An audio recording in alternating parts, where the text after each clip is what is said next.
Let us continue this day of discovery on fine music. This is episode 335. Murray will now take over. Okay. I'm going to talk about a band I saw last week, Tuesday night, band called the Stickmen. Okay.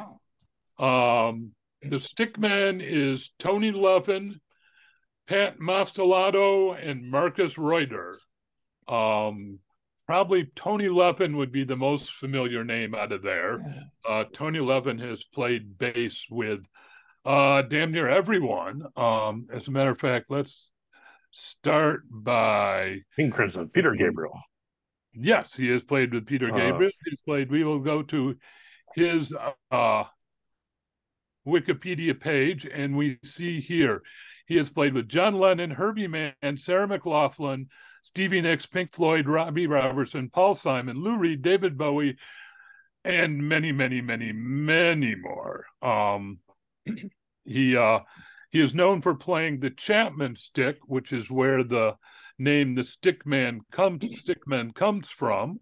It's a particular form of bass guitar that is generally played upright and produces a much heavier sound than a normal bass, and I think is a more flexibility to what you play.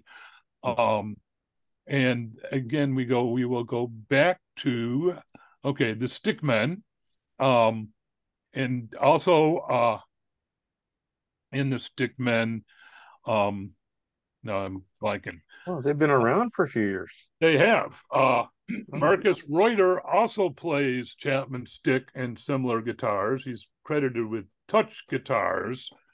Wow. And then Pat Mastelotto plays drums. So it's a very, very heavy sound. Both Levin and Mastelotto have played with King Crimson in the past.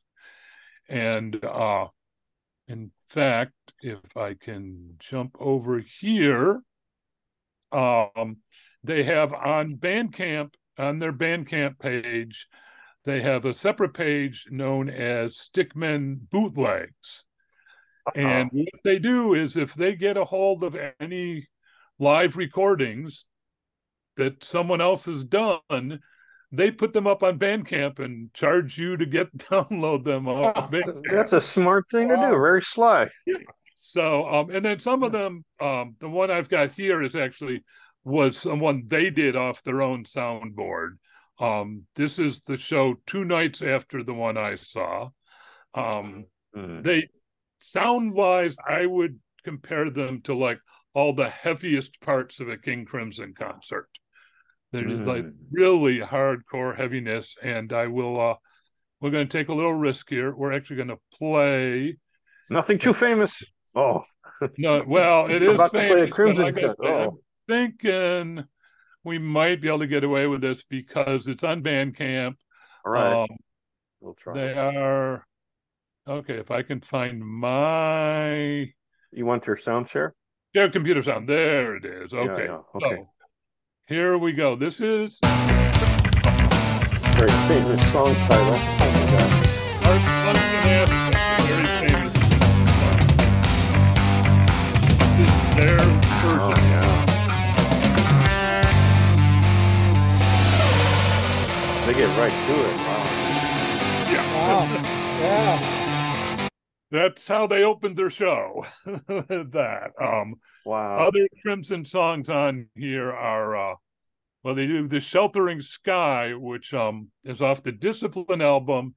Now, interestingly, before I do that, I will talk to you about, I think we can stop sharing the screen maybe, but this album, which is the drummer did with his wife, and this is called Too Much Happiness, A Romantic Guide to King Crimson. It's all King Crimson love songs, if you can imagine.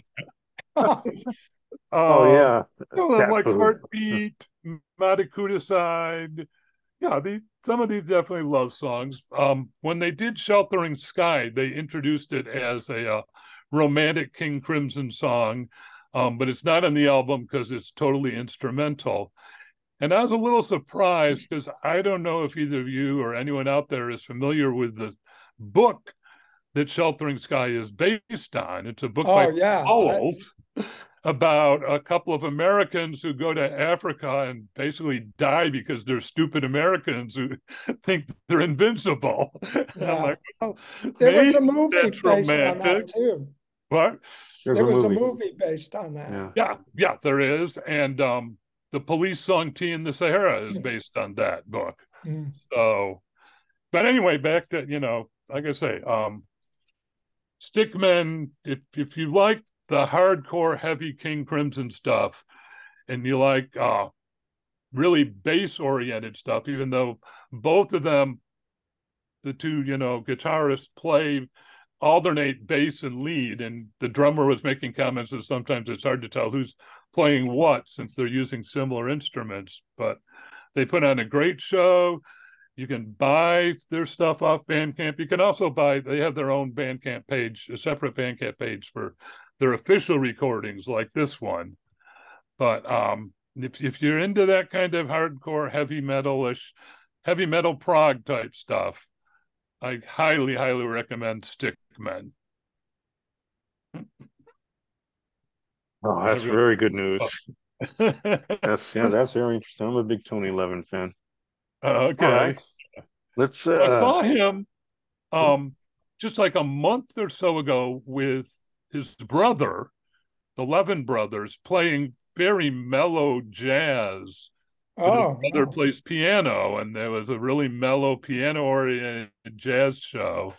In the same venue I saw the Stickmen in just a couple of like I say, a couple of months ago. Levin actually went to the Eastman School of Music here in Rochester, and I believe his brother lives here, so they have a heavy connection to this city, and he seems like every time he goes on a tour of some sort or other, he comes through here.